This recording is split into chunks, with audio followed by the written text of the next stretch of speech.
CMRL Exalogic സാമ്പത്തിക ഇടപാട് കേസിൽ പ്രതിപക്ഷ നേതാവ് പിണറായി വിജയന്റെ മകൾ വീണ ടി ED ഓഫീസിൽ ഹാജരായി. വീണയെ ഇനി ED ഉദ്യോഗസ്ഥർ ചോദ്യം ചെയ്യുകയാണ്. രാവിലെ 10:30 MLAയും ഭർത്താവുമായ PA മുഹമ്മദ് റിയാസിനൊപ്പം ഇവർ കൊച്ചിയിലെ ED ഓഫീസിൽ ഹാജരായത്.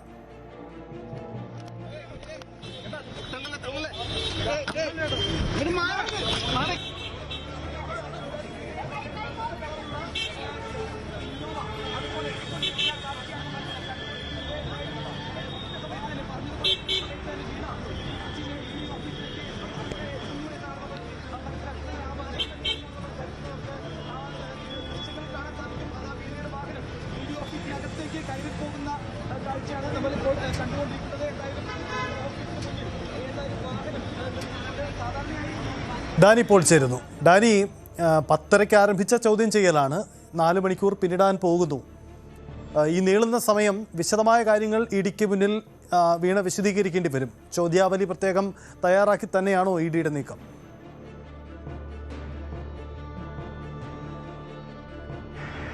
സജിത്ത്, ഈ സമയം എത്തുമ്പോഴേക്കും EDയുടെ ഒരു ചോദ്യം ചെയ്യൽ രീതി ശൈലി എന്നെല്ലാം പറയുന്നത് എഴുതി തയ്യാറാക്കിയ ആ ചോദ്യാവലിക്ക് എഴുതി തന്നെ മറുപടി നൽകി പോവുക എന്ന രീതി തന്നെയാണ്. അതായത് ചോദ്യം ചെയ്യുക, അത് കൃത്യമായ രീതിയിൽ തന്നെ അത് എഴുതി വാങ്ങിക്കുക, എന്താണ് മറുപടി ഇത് സംബന്ധിച്ചെന്നുള്ള കാര്യങ്ങൾ എഴുതി വാങ്ങിക്കുക, പിന്നീട് അതുമായി ബന്ധപ്പെട്ടുള്ള കാര്യങ്ങൾക്ക് ചോദിച്ചു മനസ്സിലാക്കുന്ന രീതിയിലുള്ള ആ ഒരു ശൈലിയാണ്. അതുകൊണ്ട് തന്നെയാണ് കഴിഞ്ഞ തവണ ഹാജരാകാനായിട്ട് നോട്ടീസ് അയക്കുമ്പോഴേക്കും ഇതുമായി ബന്ധപ്പെട്ടുകൊണ്ടുള്ള ഒരു ചോദ്യാവലി തയ്യാറായി എന്ന വാർത്തകളെല്ലാം തന്നെ അതിനെ അടിസ്ഥാനപ്പെടുത്തിക്കൊണ്ട് തന്നെയാണ്. അപ്പോൾ വിശദമായി പല കാര്യങ്ങൾ സംബന്ധിച്ച ഇതിൽ ഏറ്റവും കാതലായ ഭാഗമെന്ന് പറയുന്നത് ഈ 2,07,8 ലക്ഷം രൂപ എന്താണ് ഇതിൽ, ഏത് സേവനത്തിനാണ് ഈ ഒരു തുക വന്നത് എന്നതടക്കമുള്ള കാര്യങ്ങളിൽ ഒരു വ്യക്തത വേണം.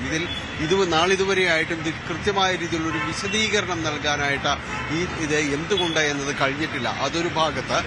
മറ്റൊന്ന്, ഇവരുടെ CMRL തന്നെ അവരുടെ തന്നെ ഒരു ഉപകമ്പനിയാണ് സാമ്പത്തിക കാര്യങ്ങൾക്ക് സഹായം നൽകുക, വായ്പ നൽകുന്നത് അടിസ്ഥാനത്തിൽ ഇവർക്ക് നിരവധിയായ കമ്പനികൾ രൂപീകരിച്ചിട്ടുണ്ട് CMRL അധിഷ്ഠിതമായിട്ട്. അപ്പോൾ അവരുടെ തന്നെ കമ്പനികൾക്ക് വായ്പ നൽകുന്ന രീതികൾ വലിയ കോർപ്പറേറ്റ് സ്ഥാപനങ്ങൾ ചെയ്യുന്ന രീതി തന്നെ അനുവർത്തിക്കുന്നുണ്ട്. അപ്പോൾ അവരുടെ എംപവർ ഇന്ത്യ കമ്പനി എന്ന് പറയുന്ന ആ സ്ഥാപനം ധനകാര്യ സ്ഥാപനം തന്നെയാണ് അവരുടെ തന്നെ സ്ഥാപനത്തിൽ നിന്ന് വീണ ടിക്ക് ലോൺ അനുവദിച്ചിട്ടുണ്ട്, വായ്പ